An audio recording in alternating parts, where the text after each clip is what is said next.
আসসালামু আলাইকুম। বাংলাদেশ জাতীয়বাদী দল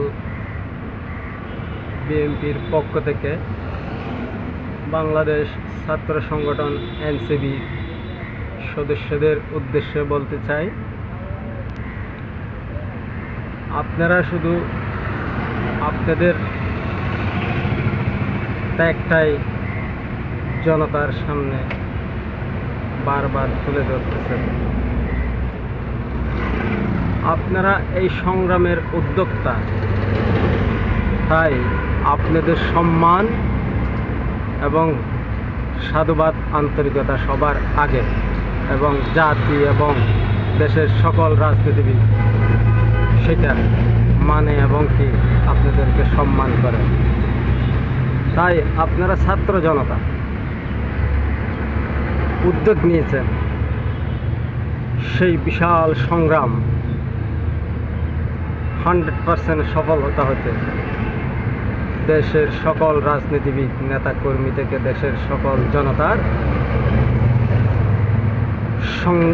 অংশগ্রহণের মাধ্যমে ফ্যাসিবাদকে জাতি উৎখাত করতে সক্ষম হয়েছে।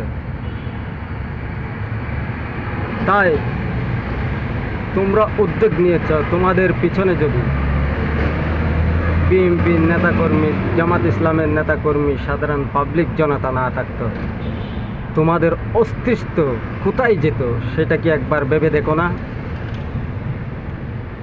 দেশের সকল মানুষের গাম জড়ানো রক্ত দিয়ে, জীবন দিয়ে ফ্যাসিবাদকে উৎখাত করেছে, শুধু তোমরা তোমাদের কথাই বলে যাচ্ছ। আফসোস এই জাতির কপাল, জানি না কখন ভাগ্য ফিরে আসে। তোমরা ডক্টর ইউনূস সাহেবকে বসানোর আগে জাতির সাথে কি কমিটমেন্ট করেছিলে সেটা কি ভুলে গিয়েছ? অন্তর্বর্তীকালীন সরকারকে 3 মাস সময় দেওয়া হবে, সে কথা তোমরা বলেছিলে। 3 মাসের মধ্যে সংস্কার করে নির্বাচনের উদ্যোগ গ্রহণ করতে হবে। 3 মাসের মধ্যে যদি না হয়, তাকে হয়তো আরও 2-1 মাস সময় বাড়তি দেওয়া হতে পারে, অতি জোরে 6 মাস। এই কমিটমেন্ট তোমরা জাতিকে করেছ, জাতির সামনে এই কমিটমেন্ট দিয়েছিলে। আজ তোমরা সত্যি হলো দুঃখজনক, ফ্যাসিবাদ হাসিনার আচরণ তোমরা শুরু করে দিয়েছ। আজ 11 মাস হয়ে গেল, তোমাদের কথার সুর ঘুরে গেল। এটা কি জাতির সুলক্ষণ না দুর্লক্ষণ? এটা জাতির দুর্লক্ষণ।